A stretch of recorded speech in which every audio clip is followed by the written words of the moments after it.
మేడ్చల్ జిల్లా గట్కేసర్ మండల్ కొరమల గ్రామంలో ఈరోజు గౌడ కులస్తుల ఆధ్వర్యంలో కాటమయ్య గుడిలో నీలకంఠేశ్వర సునమాంబ కళ్యాణం కన్నుల పండుగ నిర్వహించడం జరిగింది. అనంతరం అన్నదానం, అలాగే సాయంత్రం సుమారుగా 200 బోనాలతో సామూహికంగా జోగినిలతో శివశక్తులతో భారీ డప్పు మేళాలతో కాటమయ్య గుడికి బోనం సమర్పించడం జరిగింది. ఈ సందర్భంగా పలువురు కులస్తులు మాట్లాడుతూ ప్రతి సంవత్సరం యథావిధిగా కళ్యాణం నిర్వహిస్తున్నామని, ఆ కాటమయ్య నీలకంఠేశ్వరుడు సునమాంబ దేవి ఆశీస్సులు మా గ్రామ ప్రజలకు మరియు మా గౌడ కులస్తులకు దీవెనలు ఉండాలని కోరుకుంటున్నామని తెలియజేశారు. ఈ కార్యక్రమంలో గ్రామ పెద్దలు, గౌడ కులస్తులు, పెద్ద ఎత్తున మహిళలు పాల్గొన్నారు.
అందరికీ నమస్కారం.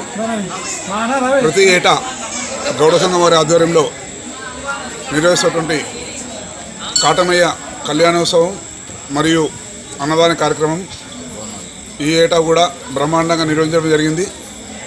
ఈ ఏటా కాటమయ్య మరియు సురమాంబ కళ్యాణోత్సవం మధ్యాహ్నం అంగరంగ వైభవంగా గౌడ సంఘం వారి ఆధ్వర్యంలో గడప గడపకు నుంచి అందరూ వచ్చారు. తనంతరం అన్నదాన కార్యక్రమం జరిగింది. ఆ తర్వాత డప్పు వాయిద్యాలతో శివశక్తుల ఆటపాటలతో గ్రామస్తులందరూ గౌడ సంఘం వారందరూ గౌడ మహిళలందరూ కలిసి వచ్చి బోనాలు అమ్మవారికి సమర్పించడం జరిగింది. ఈ కార్యక్రమానికి గౌడ పెద్దలందరూ గౌడ కులస్తులందరూ మహిళలు పెద్ద సంఖ్యలో పాల్గొని ఈ కార్యక్రమం విజయవంతం చేశారు. దీని కార్యక్రమానికి మన గౌడస్తులందరికీ సహకరించినందుకు వారికి పేరు పేరున ధన్యవాదాలు. మా గౌడ సంఘం ఆధ్వర్యంలో ఈ కార్యక్రమం ప్రతి ఏటా నిర్వహిస్తున్నాము. ఇంకా నిర్వహిస్తుంటాం మీ అందరి సహకారంతో. ధన్యవాదాలు. గౌడ సంఘ సహకారంతో మా గౌడ సంఘం కుర్రంల ఆధ్వర్యంలో కంఠమేశ్వరము కాటమయ్య గుడి బోనాల సందర్భంగా ఈరోజు బ్రహ్మాండంగా పొద్దుగాల మధ్యాహ్నము 12:30కు కళ్యాణోత్సవము, తదుపరి అన్నదాన కార్యక్రమము అంగవంగవంగా జరిగింది. కాబట్టి సాయంత్రము బోనాల కార్యక్రమం కూడా మహామేళలతో శివసత్తులతో అందరి సహకారంతో మంచిగా బ్రహ్మాండంగా జరిగింది. మరియు రేపు కార్యక్రమం మాత్రం అమ్మవారికి బోనాలు తీస్తారు. సండే నాడు యథావిధిగా ఎట్లయితుందో అమ్మవార్ల బోనాలు మాత్రం అందరి సహకారంతో జయప్రదంగా తీస్తారు. ఇదొకటి మా అందరి సహకారంతో అందరికీ ధన్యవాదాలు. గౌడ కులస్తులకు, గౌడ పెద్దలకు, మా గ్రామస్తులకు నమస్కారము. ఈరోజు బోనాలు ఆషాఢ మాసంలో మా కాటమయ్య బోనాలు తీయడం జరిగింది. అలాగే ఈరోజు పొద్దున ఉదయం కళ్యాణం జరిగింది. అన్నదాన కార్యక్రమం కూడా ఏర్పాటు చేయడం జరిగింది. అదేవిధంగా శనివారం సాయంత్రం ఈరోజు బోనాలు కూడా సమర్పించడం జరిగింది. ఆ స్వామివారి ఆశీస్సులు ఎప్పటికీ ఉండాలని మా గ్రామస్తులకు అందరికీ ఎల్లవేళలా చల్లగా చూడాలని మేము కోరుకుంటున్నాము. ఇదే విధంగా ఎప్పుడు ప్రతి సంవత్సరం ఇదే విధంగా మేము చేయాలని ఆ భగవంతుని మనస్ఫూర్తిగా కోరుకుంటున్నాము. ఆషాఢ మాసంలో జరిగినాయి, అతి వైభవంగా జరిగినాయి. అందరినీ భక్తులు అందరినీ చల్లగా చూడాలని ఆ భగవంతుని కోరుతున్నాం.